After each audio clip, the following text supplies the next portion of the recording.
எல்லாருக்கும் வணக்கம். சிறடிக்கு ஆசை சீரியலில் அடுத்து நடக்க போகிற பரபரப்பான சம்பவத்தை பற்றி தான் இப்போ நம்ம பார்க்க போகிறோம்.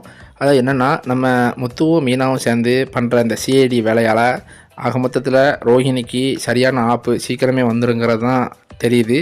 அதே மாதிரி தான் அவங்களோட நடத்தைகளும் இருக்குது. ஏன் அப்படின்னா, முத்துவும் மீனாவும் இப்போதைக்கு ரோஹிணியை பற்றின ரொம்ப ஆதாரங்களை தான் தேர்ந்தெடுத்துக்கிட்டு தேடி எடுத்துக்கிட்டு வராங்க.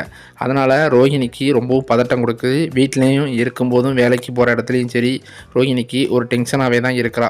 ரோஹிணியை சார்ந்தவங்க, அப்புறம் ரோஹிணியோட மாமா, அப்புறம் ரோஹிணியை இன்ட்ரடியூஸ் பண்ணவங்க, இந்த மாதிரி ஒவ்வொரு ஆளாக பார்த்து நம்ம மீனாவும் முத்துவும் பிளான் பண்ணி தூக்கி ஸ்கெட்ச் போட்டு ஒரு ஃபாலோ பண்ணிக்கிட்டு இருக்காங்க. அது போக விசாரணையே செஞ்சுக்கிட்டு இருக்காங்கன்னு வைங்களேன். இதனால தான் நம்ம ரோஹிணியோட சில முக்கியமான ஆதாரங்கள் கிடைத்து வந்துக்கிட்டு இருக்குது. அது மட்டும் இல்லாமல், அதாவது பல நாள் திருடன் ஒரு நாள் அகப்படுவாங்கிறது தான் உண்மை. அதே மாதிரி கண்டிப்பாக ஒரு நாள் ரோஹிணி மாட்டிடுவாள்ல. இதுவே மாதிரி தான் பார்வதி ஆண்டி சொல்லி கொடுத்த சில விஷயங்களும் சரி, இப்போ அடுத்ததாக போய் பார்வதி ஆண்டிக்கு அப்புறம் வித்யாவை போய் தான் ஃபாலோ பண்ணியிருக்காங்க. வித்யாட்ட போய் மீனா டைரெக்டாக ஆல்ரெடி வித்யாட்ட பேசியிருக்காங்க.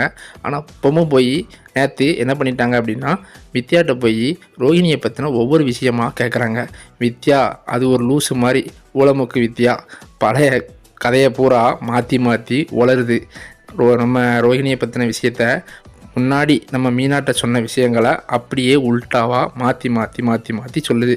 ஆமாங்க, ஆக மொத்தத்தில் மீனாவுக்கு வித்யாவும் ஃப்ராடு தாங்கிறது தெரியுத அளவுக்கு ரோஹிணியை பற்றின விஷயத்த நம்ம வித்யா உளறி கொட்டிருச்சு.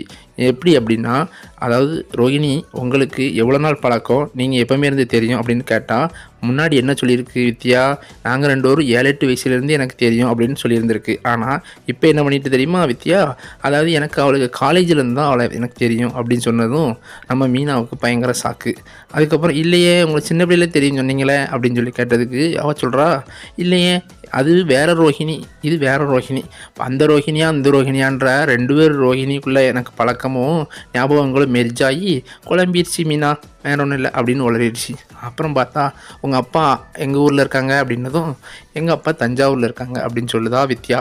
இல்லையே அன்னைக்கு கேட்கும்போது கோயம்புத்தூர்னு சொன்னீங்க, இப்போ தஞ்சாவூருங்கீங்க, என்ன வித்யா மாற்றி மாற்றி சொல்கிறீங்க அப்படின்னதும், இல்லை இல்லை இல்லை இல்லை எங்கள் அம்மாவோட ஊர் தஞ்சாவூர், எங்கள் அப்பாவோட ஊர் கோயம்புத்தூர், அதனால் அங்கேயும் இங்கேயுமா மாறி மாறி இருப்பாங்க அப்படின்னு சொல்லி வித்யா உளறிடுறா. இதையெல்லாம் கேட்டுட்டு மீனா கன்ஃபார்ம் பண்ணுறாங்க நம்ம வித்யாவை, இதுவும் ஃப்ராடு தான். நம்ம அப்போனா ரோஹிணியை இவளுக்கு முழுசாக தெரியாது, மலேசியான்னு சொல்கிறது ஒரு பொய் அப்படின்னு நம்ம மீனாவுக்கு கன்ஃபார்ம் ஆகுது. நம்ம ஹீரோ முத்து சார் இருக்காப்புல, அவர் வெளியில் காரில் வெயிட் பண்ணுறாரு.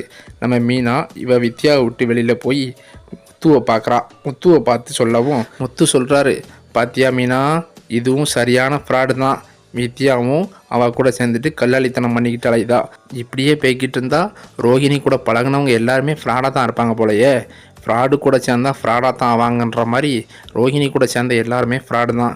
ஏன் அப்படின்னா, ரோஹிணி தான் எல்லாரையும் ஏமாற்றி வச்சுருக்கு. நல்லா ரொம்ப நாள் பழகின மாதிரியே கேரக்டரை கொண்டு போயிருக்கு. அதனால் ரோஹிணி கூட பழகினவங்க எல்லார்ட்டையும் விசாரித்தா தான் இந்த விஷயம் தெரியும்னு நம்ம முத்துவும் மீனாவும் பிளான் பண்ணுறாங்க.